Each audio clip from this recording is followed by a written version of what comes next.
Bonjour chers frères et sœurs en Christ, bienvenue à la Rhapsodie du mardi 13 avril 2021. Rhapsodie écrite par le pasteur Chris Oyakilome. La lecture vous est offerte par les vérités de l'Évangile. Le thème d'aujourd'hui est la programmation de la parole. Le verset d'ouverture est de Proverbes 7, versets 2 à 3. Observe mes préceptes et tu vivras. Garde mes enseignements comme la prunelle de tes yeux. Lis-les sur tes doigts. Écris-les sur la table de ton cœur. Fin du verset. 2 Timothée 3, versets 16 à 17 dit: toute écriture est inspirée de Dieu, donnée par son inspiration, et utile pour que l'homme de Dieu soit complet et compétent, bien bâti et parfaitement équipé pour toute bonne œuvre. Le pasteur Christ dit: il est impossible à quelqu'un dont la vie est régulée et propulsée par la parole d'échouer ou d'être désavantagé dans la vie. La parole vous programme pour être un succès absolu. Si vous semez une graine de maïs, par exemple, vous n'allez pas avoir une récolte de mangue, de pommes ou d'oranges. La raison, c'est que la graine a été programmée pour se reproduire selon son espèce. De même, vous avez certainement entendu parler de la programmation en informatique pour créer une séquence d'instructions pour permettre à l'ordinateur d'exécuter une tâche. C'est similaire au fonctionnement de la parole de Dieu. C'est le mystère de l'écriture. Et Dieu a inventé l'écriture. Le but de l'écriture est clair. Il est question de programmation.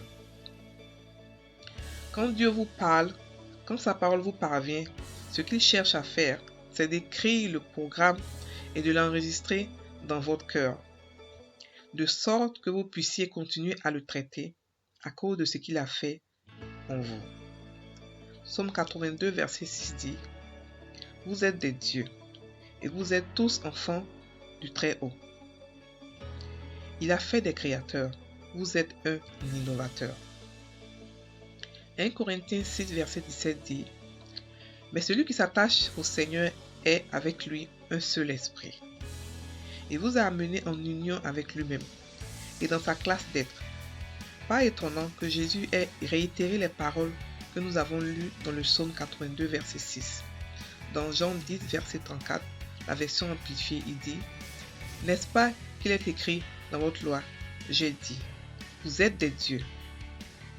Il y a une autre belle écriture dans Jacques 1, verset 18 qui dit ceci: il nous a engendrés selon sa volonté, par la parole de vérité, afin que nous soyons en quelque sorte les prémices de ses créatures. Comme c'est puissant. Vous êtes le type d'homme Dieu, la première, la meilleure et la plus sublime de ses créatures. Alléluia. Étant nés de nouveau, vous êtes entrés en union avec lui. Vous êtes de la camaraderie du Panthéon céleste. Gloire à Dieu. Le pasteur qui nous dit aussi aujourd'hui de comment est-ce que la parole peut nous programmer. Comment est-ce que la parole peut nous transformer à devenir ce que la parole dit de devenir. En tant que chrétiens, nous sommes nés de la parole. Et comme nous sommes nés de la parole, nous sommes une semence de la parole. Et la semence de la parole se reproduit. Donc nous pouvons nous reproduire aussi selon la parole. Ce que la parole dit de faire, pour nous, ce n'est pas difficile parce que nous sommes la parole. Et pour que cette parole-là puisse marcher, puisse grandir en nous, il faudrait que nous puissions l'enterrer dans notre cœur. La semer dans notre cœur. Par la méditation, l'étude biblique. Comme je dis tous les jours, il faudrait que vous ayez des temps de méditation et d'étude biblique mis à part, expressement. De la même manière que vous avez des temps de prière, vous devez aussi avoir des temps de méditation et d'étude biblique mis à part. La parole nous programme l'esprit pour changer de mentalité, pour commencer à penser comme Dieu, commencer à penser en vainqueur, pour commencer à penser pas en victime, mais en plus que vainqueur. et de comprendre que celui qui est en nous est plus grand que celui qui est dans ce monde.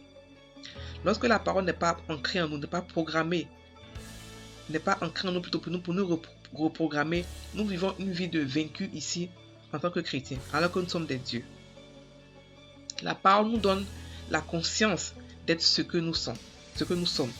La parole nous donne la conscience de ce que nous sommes en tant que chrétiens, en tant que Dieu, en tant que créateur, en tant qu'innovateur, en tant que créature qui n'a jamais existé.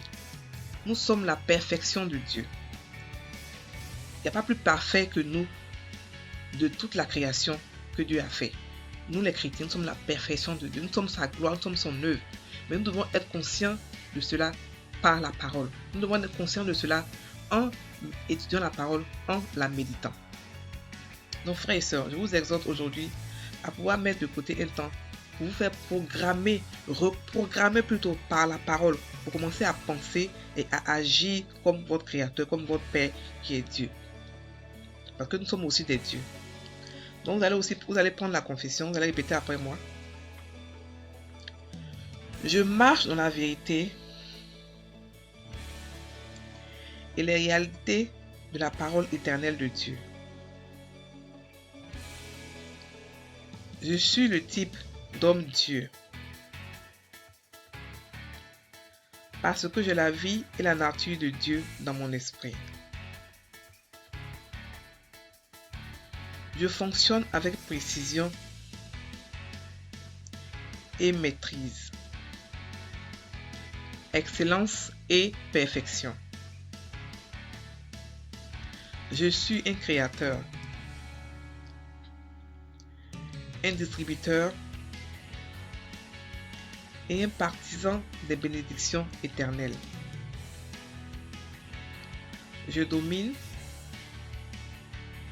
et règne dans cette vie, prévalant glorieusement par la puissance du Saint-Esprit. Amen. Soyez bénis, chers frères et sœurs.